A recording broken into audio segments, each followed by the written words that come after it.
Hello student, today we are going to discuss solid state. As we know, matter exists in three different states: solid state, liquid state and gaseous state. In gaseous state, the particles are far apart from each other and the intermolecular forces of attraction holding them together are very weak. In solid state, the intermolecular forces of attraction between the particle is very strong, due to which any kind of motion cannot take place in the particles of the solid state. So what is the general characteristics of solid and what is the internal structure of solid, we are going to discuss in this chapter. Solid state.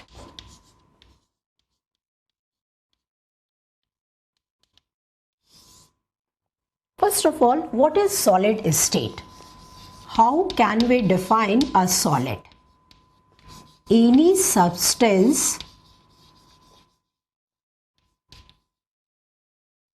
whose melting point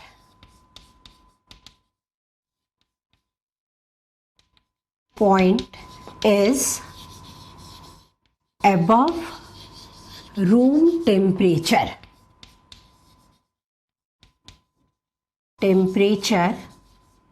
at atmospheric pressure. Pressure is known as solid. Solid. It means any substance whose melting point is above the room temperature at atmospheric pressure, which is 1 atmosphere. That substance will be known as existing in the solid state. General characteristics of solid.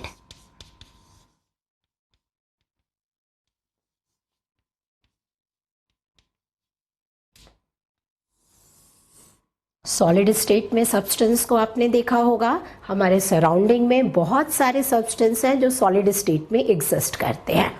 So chemistry point of view से उनके पास general characteristics क्या क्या होने चाहिए.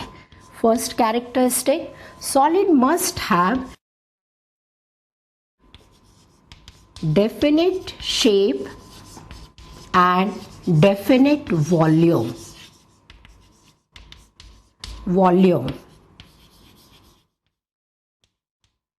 Solid state matter का एक ऐसा form है जिसका शेप भी डिफाइंड होता है और जिसका वॉल्यूम भी डिफाइंड होता है. It means if a solid substance is kept in a container, whatever may be the shape and size of container, the shape and size of solid state will remain same. Second feature, solids are almost incompressible. अब देखिए, इस property में solid, liquid and gaseous state से differ करते हैं.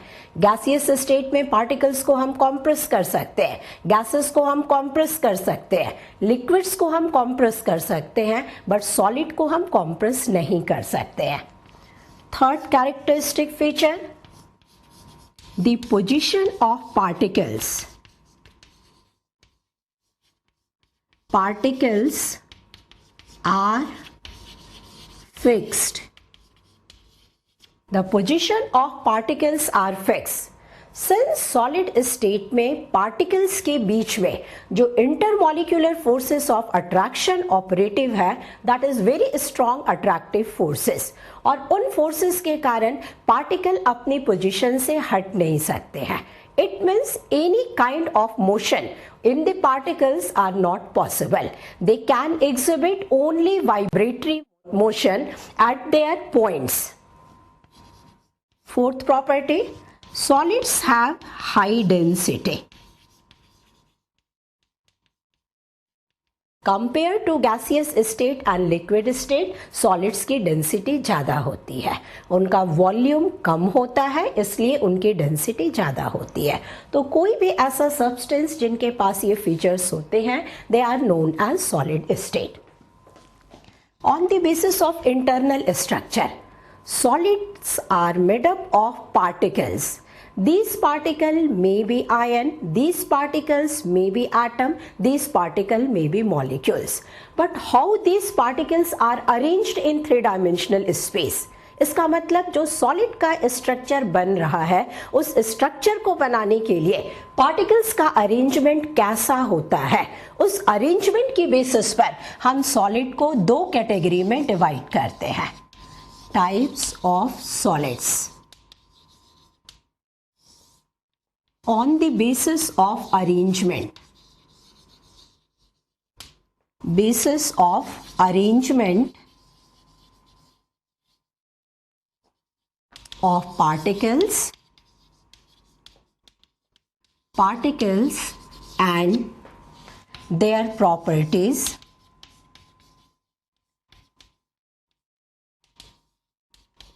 solids are classified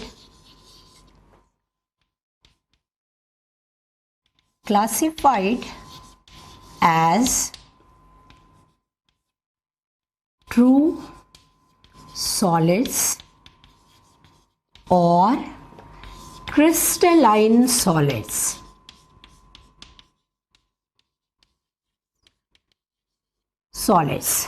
Second category is pseudo solids or amorphous solids.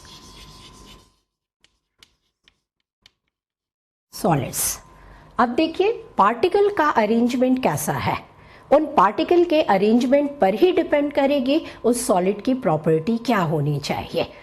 So on the basis of position of particle, their arrangement of particles, solids are classified as crystalline solid and amorphous solids. Crystalline solid, most of the solid जो आप अपने nature में, अपने surrounding में देखते हो, जहाँ पर पार्टिकल्स का एक रेगुलर अरेंजमेंट होता है, उन पार्टिकल्स को बोला जाता है क्रिस्टलाइन सॉलिड्स. क्रिस्टलाइन सॉलिड्स को ही हम बोलते हैं true solids. Second category is amorphous solids. अब देखिए एमॉर्फ, इट मीन शेपलेस, ऐसा सॉलिड जिसका एक डेफिनेट शेप नहीं होता है. इट मीन्स जहां शेप में एक डेफिनिटी नहीं देखी जाती है, उनको बोलते हैं amorphous solid. Amorphous solids are also known as pseudo solids. Pseudo का मतलब क्या होता है? झूठ, झूठा. इट मीन्स अपीयरेंस से ऐसा लगता है कि they exist in solid state, but actually they are super cooled liquid and in some of the property they resemble with the liquid. For example, आपने रबर देखा होगा, rubber is amorphous solid. Glass देखा होगा, glass is amorphous solid. अब आपने rubber के बारे में सुना होगा, rubber is obtained from the plant latex. तो जब रबर को प्लांट से ऑब्टेन किया जाता है, उस समय वो लिक्विड स्टेट में रहता है. जब वो क्रिस्टलाइज हो जाता है, सॉलिड स्टेट में कन्वर्ट हो जाता है. लेकिन आपने कई बार देखा होगा कि ये सॉलिड बड़ी आसानी से रबर मोल्टेन स्टेट में आ जाता है. तो कुछ प्रॉपर्टीज ऐसी हैं जिनमें वो लिक्विड से रिजेंबल करता है. सो इट इज बेटर कि हम उनको सुपर कूल्ड लिक्विड की तरह कंसिडर करें. Another example, glass. कभी आप किसी म्यूजियम में गए हैं? आप किसी पुरानी बिल्डिंग में जाइए, म्यूजियम में जाइए और उनके विंडो पैन्स को केयरफुली ऑब्जर्व कीजिए. Then you will see that window panes का जो नीचे का पोर्शन होता है, वहाँ की ग्लास में थिकनेस ज़्यादा होती है कंपेयर टू ऊपर वाले अपर पोर्शन. जो नीचे वाला पोर्शन होता है, वहाँ ग्लास की थिकनेस ज़्यादा होती है. अब ग्लास की थिकनेस कैसे ज़्यादा हो गई? क्या बनाने वाले ने बनाते समय पार्शियलिटी की थी? उसने आधा पोर्शन थिकनेस उसमें वेरिएशन डाल दिया? नहीं, ऐसा कुछ नहीं होता है. Glass is basically a super cold liquid. बनाते समय उसको बिल्कुल होमोजीनियस, एक जैसा सॉलिड स्टेट दिया गया था. But since this type of solid shows the property of diffusion, उसके पार्टिकल धीरे धीरे फ्लो करते हुए नीचे की तरफ आ रहे हैं. So after a long time वहाँ ग्लास वॉल की थिकनेस में फर्क आ जाएगा. जैसे जैसे वो नीचे की तरफ बढ़ता जाएगा, नीचे के वॉल की थिकनेस बढ़ती चली जाएगी और ऊपर जो विंडो पैन्स आपको दिखाई देंगे उनकी थिकनेस कम हो जाती है। So on the basis of properties solid को हमने दो कैटेगरी में डिवाइड किया, crystalline solid which are having a definite geometry, definite shape, amorphous solid जिनकी एक डेफिनिट ज्योमेट्री, डेफिनिट शेप नहीं होती है, उनको हम बोलते हैं amorphous solid. Now we will see what are the main differences between the crystalline solid and amorphous solid. Now let us see what are the differences between crystalline solid and amorphous solid. Crystalline solids and amorphous solids.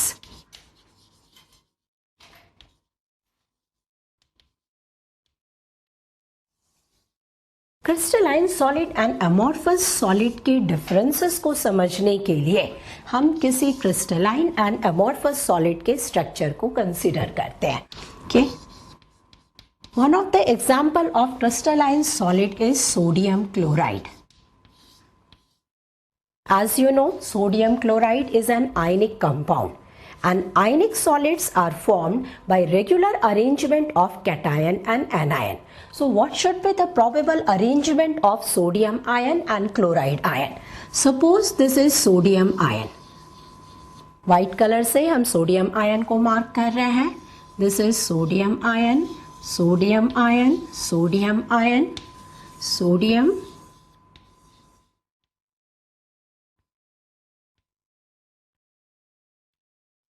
Particle का arrangement किस तरह से होता है? This is sodium ion, this is chloride ion.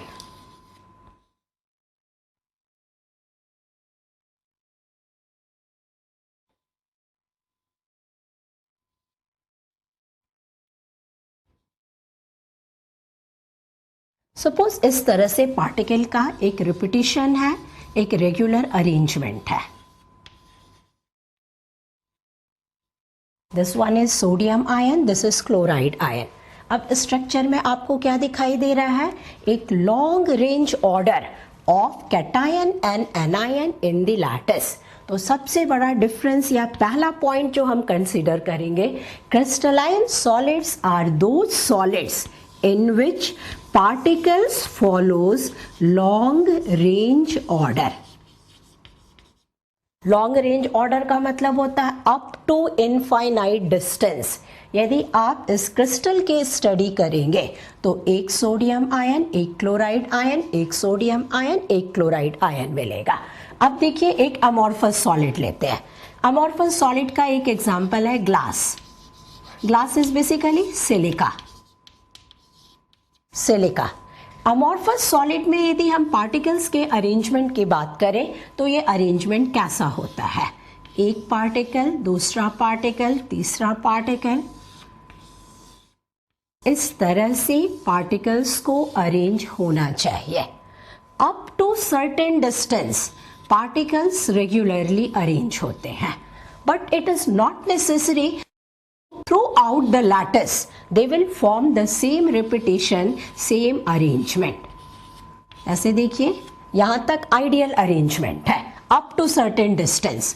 उसके बाद ये possibility हो सकती है कि वो इस ऑर्डर को ओबे ना करे। तो जब पार्टिकल्स का अरेंजमेंट शॉर्ट रेंज ऑर्डर को फॉलो करने लगता है, शॉर्ट रेंज ऑर्डर को फॉलो करता है, तब हम उस सॉलिड को बोलते हैं amorphous solid. The most important difference between the crystalline and amorphous solid is the arrangement of particles. If particles are regularly arranged तो उसको बोलेंगे क्रिस्टलाइन सॉलिड। इफ पार्टिकल्स का अरेंजमेंट लॉन्ग रेंज ऑर्डर को follow नहीं कर रहा है then it is called amorphous solid. अब आप अपने दिमाग में ये चीज बैठा लीजिए कि किसी भी सब्सटेंस की प्रॉपर्टी पार्टिकल्स के अरेंजमेंट पर डिपेंड करती है। How it depends upon the arrangement of particle, यहां समझते हैं। सेकेंड प्रॉपर्टी देखते हैं जहां डिफरेंस होता है। All the crystalline solids are having sharp melting point while amorphous solids are having diffused melting point. point. Now what is the meaning of sharp melting point and diffused melting point? ये आपको समझना है. देखिए melting point क्या होता है, substance solid state से fused होकर के लिक्विड स्टेट में कन्वर्ट हो जाए. अब यदि सॉलिड स्टेट को लिक्विड स्टेट में कन्वर्ट करना है तो हमें क्या करना पड़ेगा, पार्टिकल्स के बीच में जो फोर्स ऑफ अट्रैक्शन ऑपरेटिव है उस अट्रैक्शन फोर्स को हम ब्रेक कर देंगे, उसके बॉन्ड्स को तोड़ देंगे, तो ये पार्टिकल सॉलिड स्टेट से लिक्विड स्टेट में कन्वर्ट हो जाएंगे. In case of crystalline solid particles का एक रेगुलर अरेंजमेंट है. इट मीन्स आप यहाँ देख सकते हैं कैटायन और एनायन के बीच में यहाँ जितना डिस्टेंस है उतना ही डिस्टेंस यहाँ दिखाई दे रहा है, उतना ही डिस्टेंस यहाँ दिखाई दे रहा है. It means these ionic bonds are of equivalent energy. All these bonds are identical. Each and every bond requires the same amount of energy to dissociate. तो जैसे ही हम इस सॉलिड को हीट करना शुरू करेंगे, सारे बॉन्ड को जब उसके बॉन्ड डिसोसिएशन एनर्जी के बराबर एनर्जी मिलेगी तो एक साथ ये सारे बॉन्ड टूट जाएंगे. It means at a particular temperature which is called its melting point, पूरा का पूरा सॉलिड लिक्विड स्टेट में कन्वर्ट हो जाएगा. Now what happens in case of amorphous solid?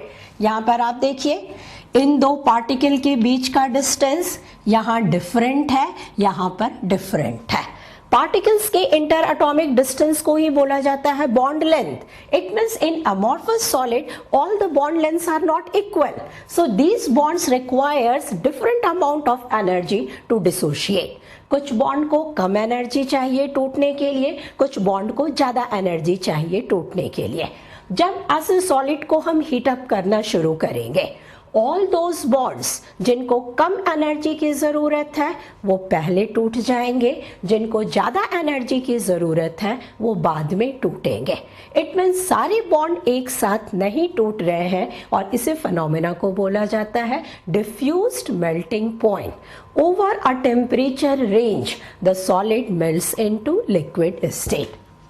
Next difference, when crystalline solids are cut through a sharp knife, they will produce sharp edges.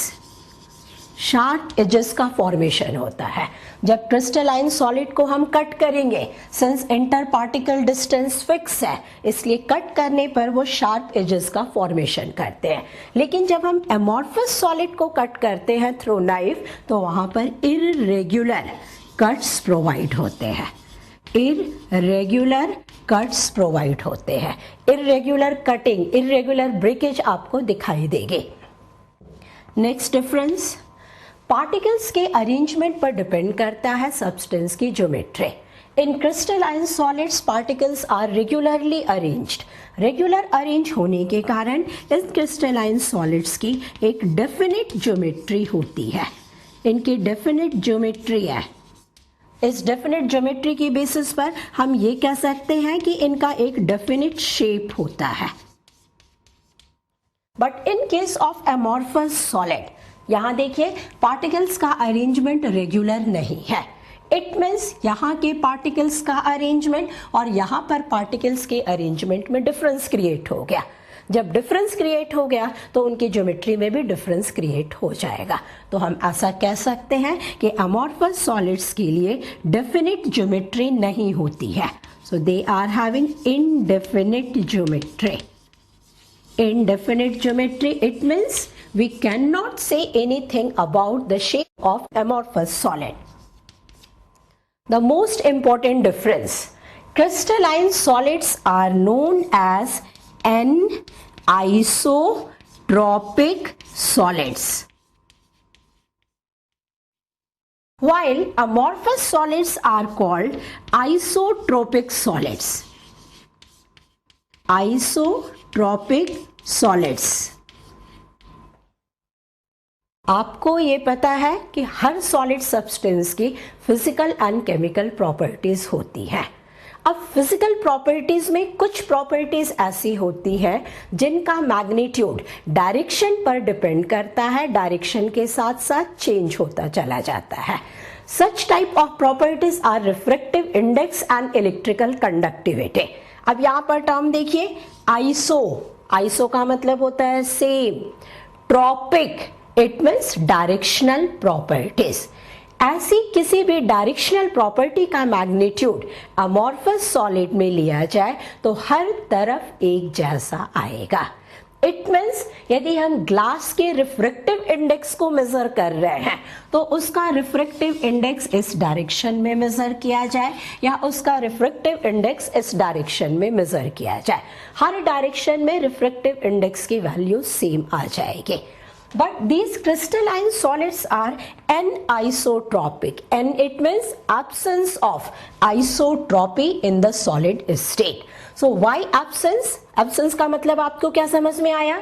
If refractive index की value देखी जाए तो उसका magnitude इस direction में different दिखाई देगा और उसी रिफ्रैक्टिव इंडेक्स की वैल्यू इस डायरेक्शन में डिफरेंट दिखाई देगी। ऐसा डिफरेंस क्यों है ये आपको समझ में आ रहा है यहाँ पर? देखिए, जब हम इस डायरेक्शन में रिफ्रैक्टिव इंडेक्स या इलेक्ट्रिकल कंडक्टिविटी को मेजर करने जा रहे हैं तो प्रॉपर्टीज पार्टिकल्स के अरेंजमेंट पर डिपेंड करेगी। एक कैटायन, एक एनायन, एक कैटायन, एक एनायन, एक कैटायन। इट मीन्स इस डायरेक्शन में पार्टिकल्स का अरेंजमेंट इस तरह का है, कैटायन एनायन कैटायन एनायन। लेकिन इसी इलेक्ट्रिकल कंडक्टिविटी या रिफ्रैक्टिव इंडेक्स को जब हम इस डायरेक्शन में मेजर कर रहे हैं तो इस डायरेक्शन में उसके पाथ में क्या आ रहे हैं? Only anions. तो एनायंस के केस में प्रॉपर्टी का मैग्नीट्यूड अलग दिखाई देगा। कैटायन एंड एनायन होने के कारण प्रॉपर्टीज का मैग्नीट्यूड डिफरेंट दिखाई देगा। So such type of solids are known as anisotropic solids while amorphous solids are called isotropic solids.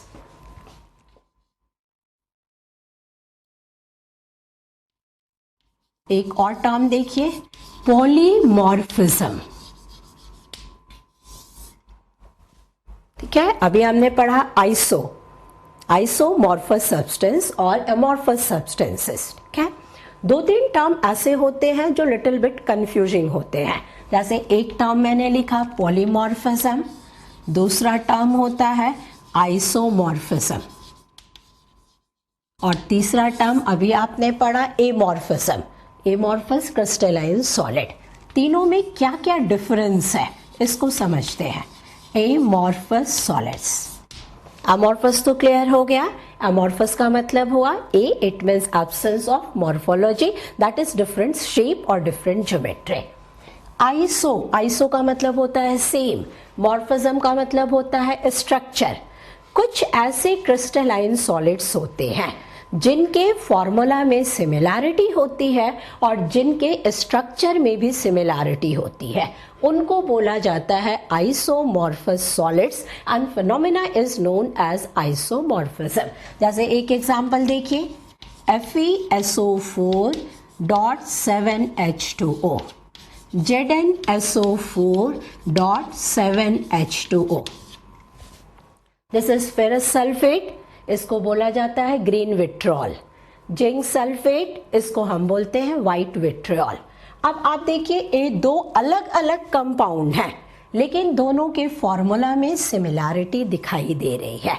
Such type of substances are known as isomorphous substances and phenomena is known as isomorphism. Now see polymorphism, polymorphous substances। Poly का मतलब होता है कई बार ऐसा होता है कि एक ही सब्सटेंस डिफरेंट क्रिस्टलाइन स्ट्रक्चर को ऑप्ट कर लेता है under different conditions of temperature and pressure.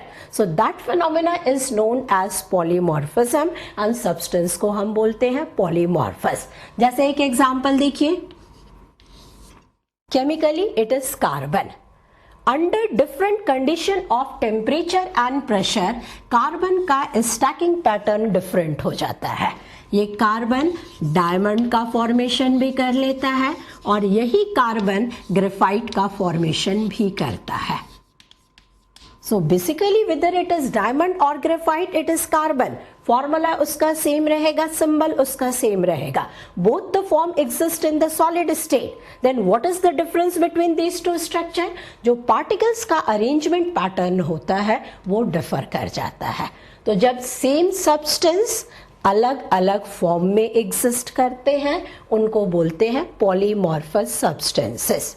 जब different substance same crystalline form में एग्जिस्ट करते हैं उनको बोलते हैं आइसोमॉर्फस सब्सटेंस।